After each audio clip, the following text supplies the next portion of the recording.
that she misled the American people over and over and over again while under federal investigation.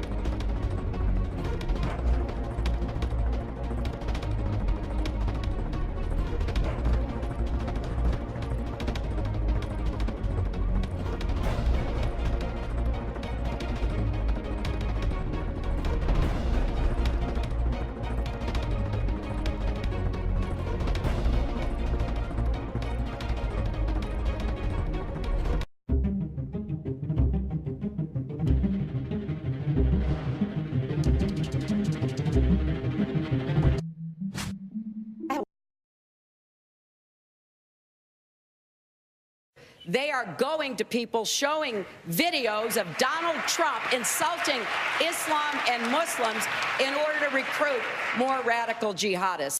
Fact checkers have said that she was wrong. There is no video that ISIS is using as a recruitment.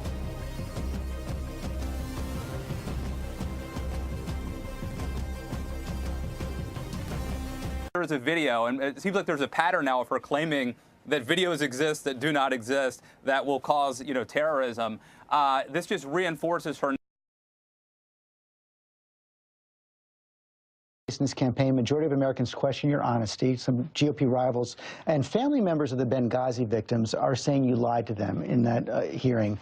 We've seen rage and violence directed at American embassies over an awful internet video that we had nothing to do with. Absolutely lying. She told me something entirely different at the casket ceremony. She said it was the cause of the video, and that she would get back to me and tell me what happened with my son.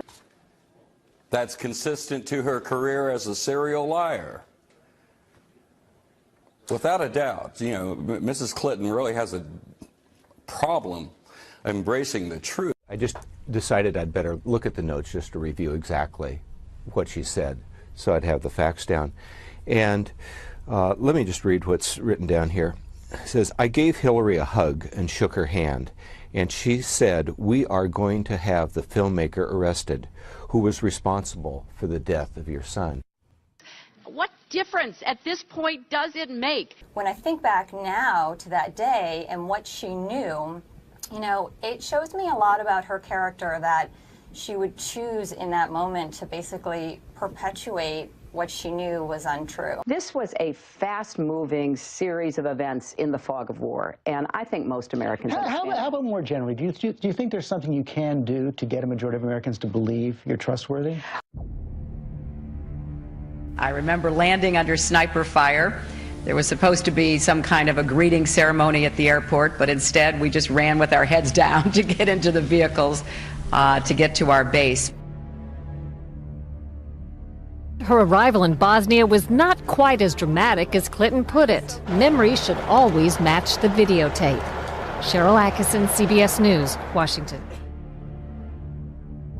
All my grandparents, came over here, and turns out only one was an immigrant, 3 were not. the server contains personal communications from my husband and me. The server will remain private. Only time I got on the internet, I did 2 emails. Otherwise, I didn't want to be one of them.